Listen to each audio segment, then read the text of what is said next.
and say thank you very much to my subscribers. I've been growing this channel very slowly, and I really appreciate you guys. I always get such great comments and support and kind of questions given, and I can tell that you really enjoy, me putting out the videos and trying to show you exactly what it is that I do.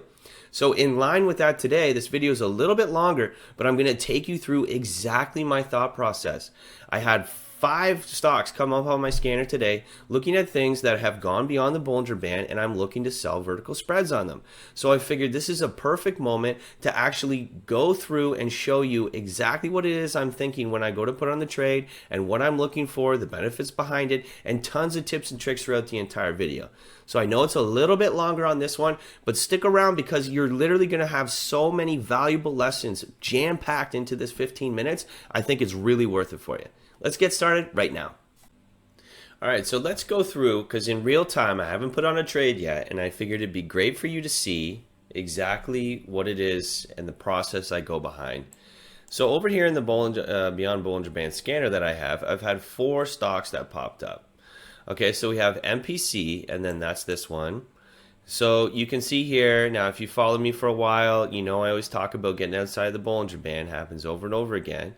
Well, this one has found itself out. They must have had good earnings, right? I'm not even particularly too interested in exactly what happened in their earnings, because time and time again I have seen how earnings come out great and the stock tumbles, earnings come out not that good and the stock goes flying up in the air. It's impossible to know exactly what is going to happen, so I just like to look at it from a technical standpoint. And what I know is that when we get outside of the Bollinger Band like this, then typically it likes to slow down. Now, it's gone on 3-day run. Okay, that's a 3-day run, which is usually great after 3-4 days especially. The stocks need to kind of chill out and relax for a little bit. So we find ourselves out beyond the Bollinger Band and a 3-day run. So MPC is top of mind so far. The only other thing I would want to see is when I go to trade, and I click over on trade and I look at the options because I'm going to be selling vertical spreads on this. I want to kind of see, do we have multi-day options, which is great. So one there, 8 and 15, not something that's just monthly all the time. And then I want to kind of look at the spread. So it's 173 to 181, about a 10-cent spread or underneath. That's pretty good. Overall, if you're getting kind of under a 20-cent spread, that's usually pretty good. So we come back over, MPC is looking pretty good. Now here we have McDonald's. McDonald's has obviously been beaten down really bad, and then now it's coming up from here, right? So we had some good volume here, pin barred up and moving up. Now, this is typically the type of thing, it's a little harder for me to be 100% sure if this is going to fall down or continue all the way back up to the 200 EMA, because we're pretty close to it right now. The one thing that's going for it is really low volume here, and then lower volume on the day. So it's not really getting that continuation. So it could be a possibility that it wants to come back in as well. But I find when we're kind of at the bottom of stocks and they start to ramp up and move up, it's not always the best scenario for it to actually fall back down.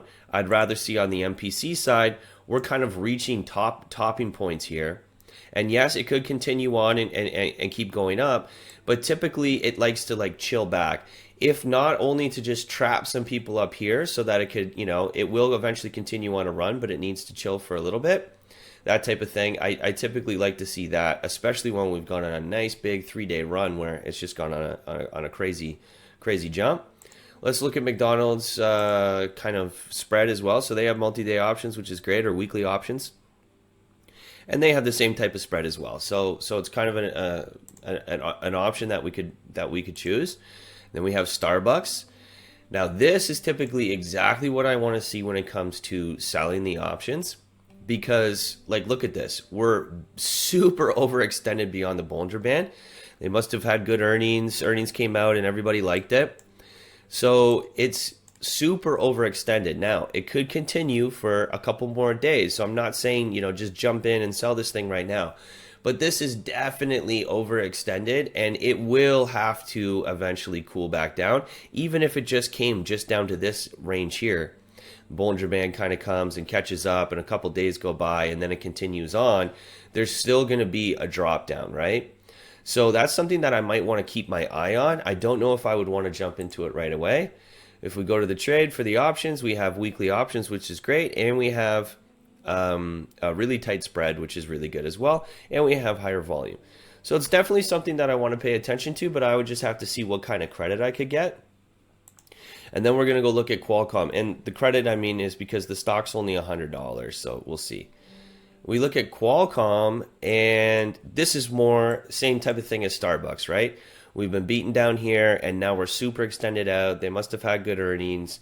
Some people liked it, and we're super overextended, and we're kind of butting up into maybe a little bit of resistance here, a little bit of resistance here. So this is definitely one that I would want to look at as well. Let's take a look at the options. We have weekly options, and we have an even tighter spread and high volume. So that's really great as well because it means it's a lot more liquid, which means if I want to get out quickly or I start to reach my stop, then it's something that I can get out a lot easier and a lot quicker and maybe not have that spread that's going to kill me if I have something that's only a monthly option or something with a super wide spread of 50 cents or 60 cents, sometimes $1. I've been finding with those, you can get really hurt on that because the spread is so wide. So definitely I would say Qualcomm takes the cake in terms of spread and volume involved and everything like that. So let's take a look. If I come here and I say, okay, I don't want to go just a day out. One day out, we've already made the move. It could still continue. One day out, I'm only giving myself I have to be super confident that it's going to fall down from there. But, you know, if I look at 8 days out, it gives me a little bit of time to play with the trade, see what happens tomorrow. If it ends up continuing up from there, then I still have a little bit of leeway and I can deal with this next week. And obviously, the farther out we go, the more confident you can be to just kind of let it simmer and chill. But my goal is always to see how high of a credit I can get and do it quicker than later. Why would I don't personally want to wait 43 days all the way down here, 43 days to have some credit, depending. So let's just say this is normally what I do, right? Okay, Qualcomm's good, looks good, oversold, blah, blah, blah. I go right click on the sell and I like to just go inside the money because we're already overextended. So I want to get something closer to the credit point. So you'd be looking at, a delta of about 59. And I usually just click like right on that purple line just inside the money. I go to sell, vertical, right? And then I instantly want to change this and I want to go 5 wide. So at 117, 5 wide, I'll go to 22, right? Yep. See how quick that math was? Throw a like if you see how quick that math was. So I right click here and I go to analyze trade, right? So I already had one on, so I'm going to take that off. And then I personally like to go to 3 contracts right away. So I just set it up. I unclick this because I want to see. And then I want to also check out, so November 10th is when this one's going to expire. So I want to change this to November 11th. Now it's going to give me this gray bar, and this is going to be showing me the expected move. So the stock just based on probabilities, here's the expected move. Now this one yellow line here that I have is going to show me there's a 62% chance that the price of the stock will be below this yellow line. There's a 37% chance that it'll be above. The purple showing me real-time profit and loss, and the blue line showing me at expiry profit and loss. So next Friday, I have the potential to make $504 with 3 contracts, and I get a credit of $1.68. You see, I'm selling the 117, and I'm buying the 122. If we go back over here so you can understand it fully, I'm selling the 117 at $2, and I'm buying the 122 at 38 cents. The reason I'm actually buying a contract there, it's called a vertical spread. It happens automatically when I click the vertical, but it's basically allowing me to define some risk. So I'm not just doing, naked selling and hoping it works out for me and losing all my money. I'm defining my risk, and that way I can actually have a credit. So I make some money, but I'm not going to lose all of it. So we go to the Analyze tab, and I can see, okay, I typically only want to lose about $150. So I'm going to look and see, okay, at $150, I can get until about 118.31, around there. 146, it fluctuates a little bit when you're selling the options and they're moving around, especially like on a day like today when the stock's moving. But I can see that basically 118.31 is going to kind of be like my max loss. And as long as the stock is below this section here, you can see the blue line, I'm going to make $510 on it next week. So then I'm going to come over here and I'm going to say, okay, let's draw a line at 118.31. 118.31, around there, close enough, right? It's going to show me, okay, let's see exactly how this could shape out. So I like to go to the 15 minute and I kind of want to see, okay, obviously 1831 is going to be basically around the tipping point. So essentially, if you had your stop loss here at 119.23, I go to 119.23, I'm going to be losing too much there, right? So this is something where I need to see like, okay, obviously if this thing comes all the way up here, I just know myself, I'm going to be like, well, let's see if it goes up over the tipping point. So I need to be aware of that before I even put on this trade and actually understand, okay, what am I actually risking here? What is it that I'm actually putting on this trade? Because if I say, oh yeah, if it gets to 118.30, then I'm going to get out, but then it actually gets to 118.30 because you can see it's crawling back up, and then I say, oh, well, let me actually see if it, gets over this. I should definitely wait till it gets over this tipping point here. Well, then, I'm not being true to myself. I'm not accepting risk. And then all of a sudden I'm losing 260 on this trade and I'm not following my plan. So that's a really great lesson in terms of, what you should, before you put on a trade, you should fully understand and accept what is it that I'm going to lose. So for me personally, just kind of looking at that right now, even though we are crawling up, so maybe I could get a better credit, and that would allow me to only lose a little bit less. And so Qualcomm could still be something that might work. Oh, I just had another one come in, Len. So Len looks super overextended as well. So it just popped up on the scanner. So look at this, right? Super overextended. We've had 1, 2, 3 days. Low volume on today. Low, 2.6 million. So really low volume on the day. And we're going on an absolute run. So this might be something that, because look, we're starting down here, this move at $104, and now we're all the way up to 117. Does it make sense that a stock might want to chill out for a second because it can't just keep going straight up? Now it could for a couple more days and keep going, but eventually it's going to have to stop. It's going to have to chill out. So this might be something that I want to look at as well. Come over here. I see the weekly options. I see they're decently close within a spread. They're under 20 cents. I can come up in here, click sell, go to vertical spread.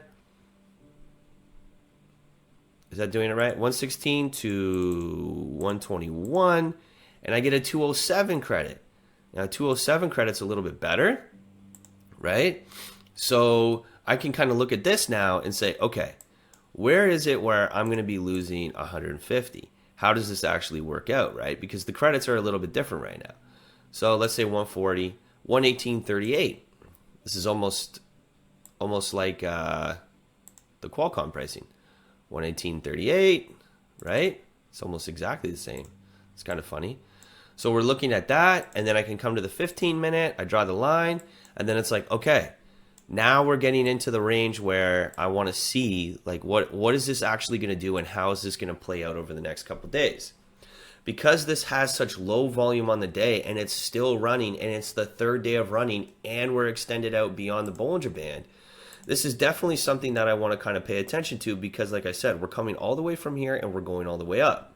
I'm not even sure what the news is going on here because earnings happened all the way back here. Now this video is going on for way too long, so I appreciate you sticking around for this long, but this should hopefully, if you've been following me for a bit, gives you really great insight into how I actually break down these trades and decide what is it I want to do. So now I need to put in the time and sit here and think, okay, what's the best credit that I can get? What's the best, timeline that I can have? Which one has, good spreads and good volume and stuff like that? And which one's really overextended over the Bollinger Band and has a good risk-reward ratio?